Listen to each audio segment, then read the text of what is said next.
4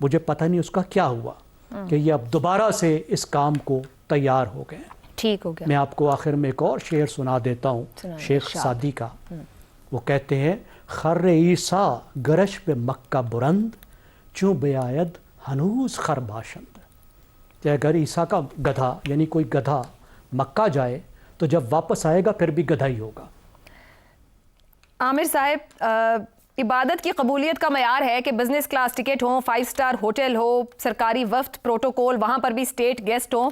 مذہبی فریضے کے لیے اخلاص کافی نہیں ہے یا سیاسی پروٹوکول کے بغیر ممکن نہیں ہے یہ؟ اچھا، مجھے کوئی 40-45 برس پہلے پی ٹی وی کے اوپر اشفاق احمد صاحب کا ایک ڈرامہ تھا جو کہ ایک بزرگ خاتون کے بارے میں تھا جنہوں نے ساری عمر اپنی جمع پونجی اکٹھی کی اس خواہش میں کہ وہ حج کرنے جا سکی. اس زمانے میں حج کے لیے قرعہ نکلتا ہوتا.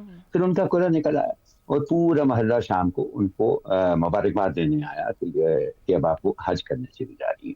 تو اسی مجمع میں ایک نوجوان تھا جس سے اس بزرگ خاتون نے پوچھا کہ بڑی خوشی کا موقع ہے لیکن تم اداس لگ رہے ہو.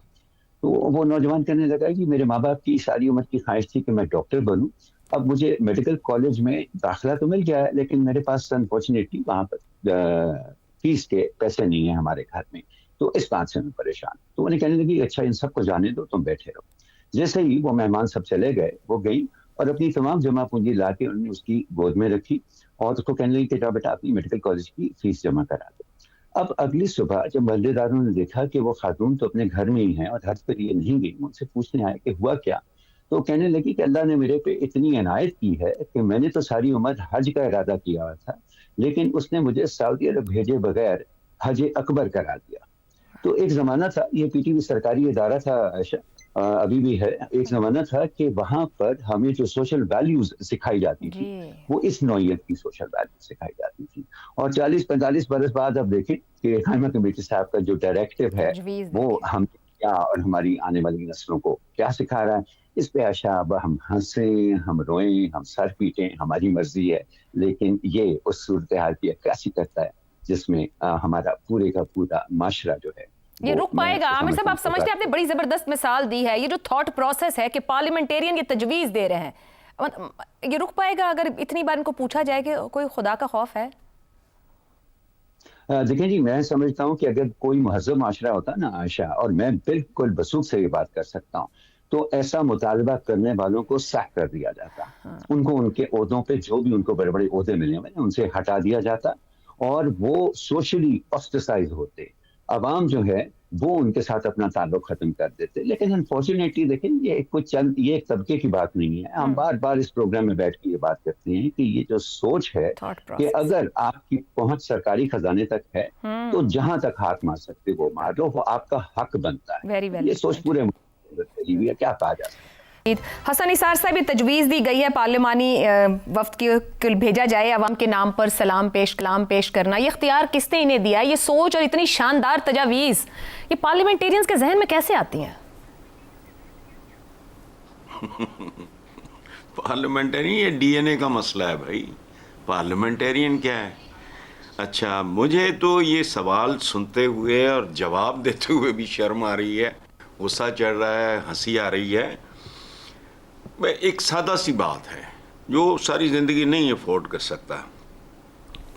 یہاں بیٹھ کے دعا نہیں مانگی جا سکتی یا سلام پیش نہیں کیا جا سکتا. کیا گھٹیا سوچ ہے.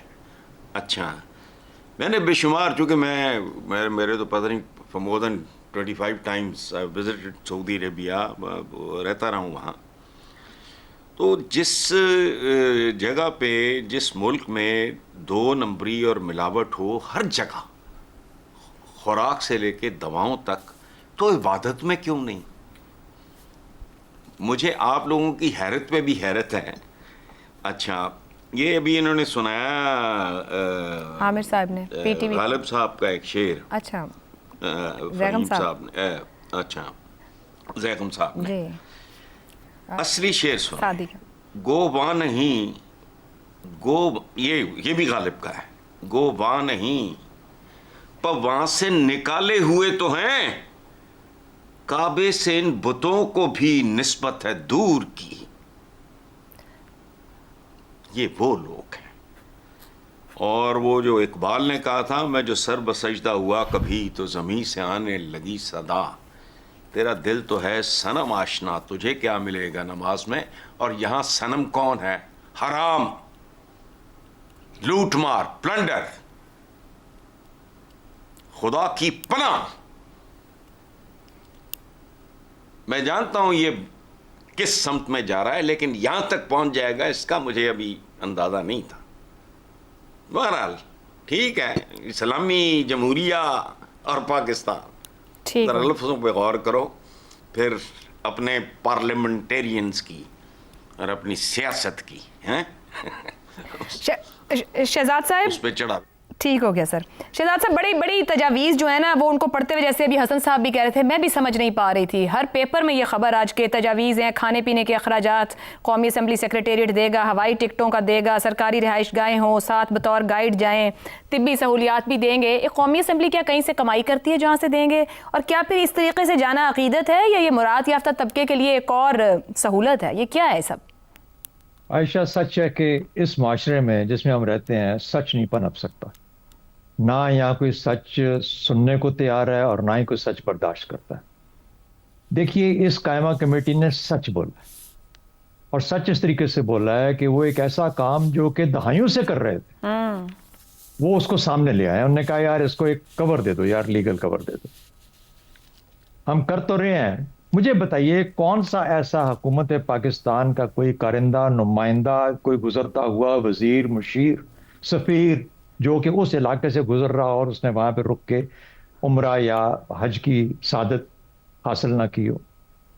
اچھا، اور یہ عمرے خاص طور پر، حج تو چلو میں نہیں کہتا، وہ زیادہ لیگل میٹر بن جاتا ہے تو اس لیے، لیکن کم از کم عمرے کی حد تک تو ان کا رہن سہن، ان کا کھانا پینا، ان کے ہوٹلز، ان کی گاڑیاں، ان کا طواف، ان کے آگے پیچھے جانا، ان کے ساری چیزیں جو بھی ہوتی ہیں، یہ سب کی سب حکومت پاکستان دہائیوں سے برداشت کر گزرتے جا رہے ہوں گے between Pakistan, Asia and America and Asia and London, رکیں گے جا کے مکہ شریف میں، جدے میں. تو یہ جو کور تھا اس کو انہوں نے کھول کے رکھ دیا. انہوں نے کہا یار یہ آپ اس طرح نہیں، دیکھو ہمیں اللہ سے ڈرنا چاہیے.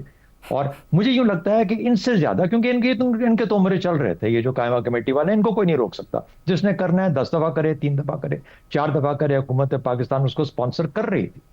مجھے یوں لگتا ہے یہ جو پروٹوکول آفیسر ہے نا ان کی، یہ جو قائمہ کمیٹی کا، اصل میں یہ محرک ہے اس کا، کیونکہ اس بیچارے کو موقع نہیں ملتا. جب تک یہ کمیٹی بذات خود کمیٹی کے طور پہ نہ جائے تو پھر یہ سیکرٹری صاحب بھی جائیں گے، پھر یہ بھی جائے گا، پھر میڈیکل کا اٹینڈنٹ بھی ہوگا. یہ غریبوں کی ریکوائرمنٹ سر. پھر اس کی ریکوائرمنٹ بھی فکس کی گئی ہے کہ وہ ربیع الاول میں پہنچنا ہے، وہ 7 دن سٹے کرے گا، اور پھر اس کو میڈیا کا بھی پروٹوکول ملنا ہے، سب کچھ فکس طے کر کے دیا گیا ہے کہ 8-10 دن کا کیسے سسٹم چلنا ہے. دیکھیں نا، اب اتنے امپورٹنٹ لوگ جائیں گے. اور ساتھ میں نے یہ بھی واضح کیا اخبار کے اندر، میں نے جب یہ ہیڈ لائن پڑھی، نے کہا ہم آپ کے لیے دعا کریں گے ان لوگوں کے لیے جنہوں نے ہمیں نمائندہ چنا. تو کہنے کا مطلب یہ ہے کہ ملک کے لیے دعا، ان لوگوں کے لیے دعا جن نے ووٹ دیے. تو اب مجھے بتائیے کہ اس سے زیادہ اب یہ سچ نہیں ہے تو اور کیا ہے؟ اور سچ ہم میں برداشت کرنے کی اہلیت نہیں ہے. اس لیے ہم دیکھیں نا ان کو کیسے، سچی بات ہے، میں تو وہ جو ہیڈ لائن پڑھ کے، میں نے تو خبر بھی نہیں پڑھی تھی، نکل گیا تھا آگے، لیکن آج احساس ہوا کہ آپ کا یہ جو سوال ہے یہ ضرور کوئی ایک سیریس ایفرٹ مانگتا ہے کہ اس کو ڈیل کیا جائے، ٹریٹ کیا جائے. اس سے زیادہ میں اور کیا اس کے بارے میں بات کروں آپ سے.